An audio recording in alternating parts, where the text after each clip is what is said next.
Assalamu alaikum, dear viewers. Welcome back to Learn Islam. Here we will explore the wisdom of our faith. Today, we're tackling a critical question. Why does evil exist if Allah is all-powerful? Is it possible to have true freedom without choice? And how does our free will shape the world around us? Stick around as we unravel these profound concepts and discover what our responsibility as Muslims truly entails. Dear brothers and sisters, arguably the most difficult question of faith is the question of why. Now, if you go through the pillars in the Quran of Iman, you see that the last of the articles of faith is the belief in the divine decree and predestination of Allah, subhanahu wa ta'ala. That is the pillar, as Hazrat Abdullah bin Abbas says, that if a person establishes it, they establish their Iman, and if a person destroys it, they destroy their Iman. It is the most difficult thing to wrap our heads around, the most difficult thing for our hearts to accept, the most difficult thing for us to stomach when we see tragedies unfolding before our eyes. Quite frankly, without belief in Allah subhanahu wa ta'ala and the belief in the hereafter, nothing makes sense. Interestingly enough, when you go through the Quran, Allah subhanahu wa ta'ala stresses belief in Him and belief in the hereafter. You don't see as much stress on belief in the divine decree, even though that is the pillar in the article that most people will struggle with. There is a very important reason for that. Just as without a strong belief in Allah subhanahu wa ta'ala and the hereafter nothing makes sense, with a strong belief in Allah subhanahu wa ta'ala and the hereafter, everything makes sense. Everything is digestible, everything is acceptable, everything is tranquil, even in the greatest times of chaos and havoc. Everything can be resolved with the belief in Allah subhanahu wa ta'ala and the belief in the hereafter. That's why Allah stresses it, when Allah subhanahu wa ta'ala says, whoever believes in Allah and the last day, everything comes in between those two. He sends His angels to His messengers with messages to preach belief in Allah and the hereafter, and that resolves the problem of that question. When we talk about the believers and those that go through difficulty in this life and are unfairly tormented for their belief in Allah subhanahu wa ta'ala or never see the fruits of their faith in this world, then we remember that as Allah subhanahu wa ta'ala tells us in the Quran, Allah does not let the good deeds of the believers go to waste. Two implications arise from this. Number one, a God who rewards. Number two, a time after this time in which that reward will be fully realized. When a person suffers, whether that suffering is due to a disease, an illness, or due to oppression or transgression, Allah will not let their patience go unrewarded. Allah will reward their patience in ways that cannot be quantified. But what about those who transgress, the oppressors? Do not think that Allah is unaware of what the oppressors do. Allah delays them to a day. As the Prophet Pbuh says, Allah delays the oppressor until he snatches him, and he never lets him go. In all these ayat, there are two very important implications that strengthen our belief in divine decree and allow us to proceed through this life in a way that, yes, we are saddened by events that unfold before us, but in a way that we are also proactive about dealing with what we can deal with. Humanity starts wars, and humanity ignores wars. Humanity allows for the death and destruction of over 250,000 people in the last 5 years in Syria, 11 million displaced people, refugees living all over the place, and being dealt with cruelty. Humanity caused that, and humanity ignored that. There is an oppressor, and there are the silent observers, those that have power and those that don't have power, governments that could have intervened but did not intervene, and people that watched in silence and allowed that to unfold. Quite frankly, some people were completely unfazed by it, some people chose to ignore it altogether. When humanity messes up, murders people, kills people, watches others being killed, oppresses people, and watches others being oppressed, what do we do after that? We ask God why He let it happen. How did you allow this? After we mess it all up, we turn towards Allah subhanahu wa ta'ala with our complaints. On one hand, we want the free will to be able to reject God, to reject His orders, to reject His revelation, to reject His legislation, to live free without any restrictions. We reject when He calls us to charity, generosity, benevolence, mercy, and to take care of the poor and the vulnerable amongst us. But then, at the same time, while we're rejecting God and wanting to be free, we also want God to not let us be too free.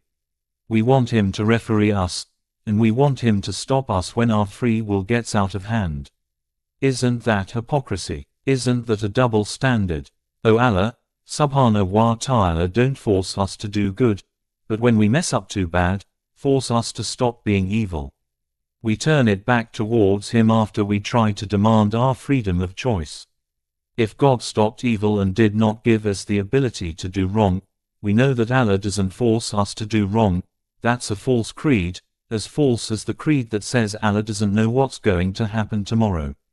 We know Allah doesn't force us to do wrong, but if God stopped evil, then we wouldn't have free will, we wouldn't have choices, and that would defeat the purpose of the entire human enterprise.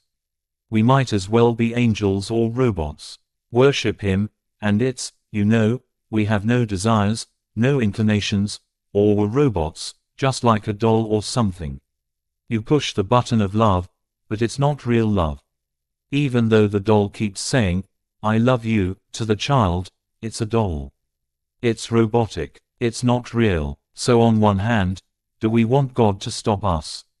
Or, on the other hand, do we want God to let us completely go free to where we will ruin ourselves and mess everything up? If we don't have free will and God stops all this evil, when we blame it all on Him, when humanity messes it up, then what's the point of this world? Is there such a thing as freedom without choice? Or do we really just not want other people to have free will and other people to have choice because we've somehow convinced ourselves that we're not that bad? If we were in the position of government, authority, and dictatorship, we would be better than those that we criticize. If we were in that position of power, we would be so different.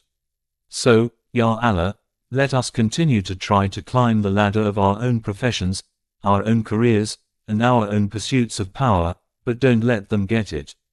How does that make sense? Aren't we creating more problems than solutions in that case? Subhanallah, when we think about even the idea of how we recognize good and evil, because to resolve this and say, well, maybe there is no God. Maybe we just all got here. Maybe this entire complex design, all of our DNA that's been written, all of our functions, all of that, is all by accident. Maybe we're just here, and the proof of that is how bad we've screwed it up. That's the proof that there is no God. But the fact that you can recognize good and evil, that you can recognize oppression versus goodness and generosity, is a proof of Allah, Subhanahu wa Ta'ala.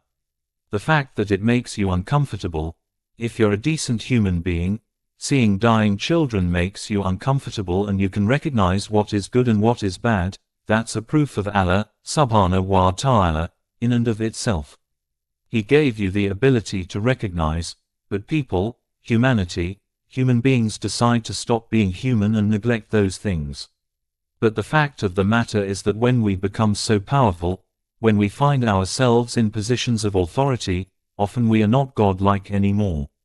We are not what Allah, Subhanahu wa Ta'ala, created us to be. We lose our own sense of purpose.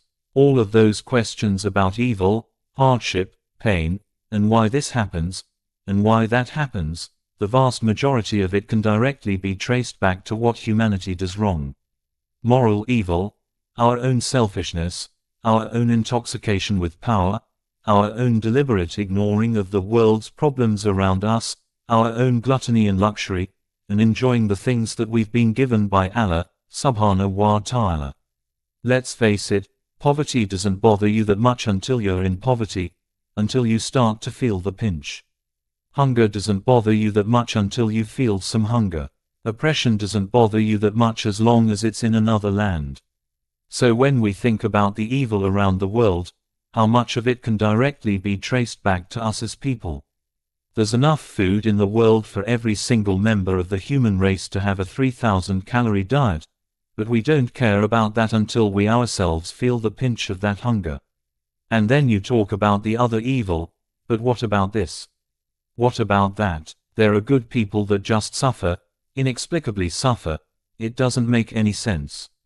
The most shocking thing about meeting those Syrian refugees, about going through the camps of the Syrian refugees, is that these are people who have lost everything, everything. It's unbelievable how much they've lost: family, wealth, possessions, everything, their career, everything. And subhanallah wa ta'ala, they are more content than we are. They complain less about life than we do.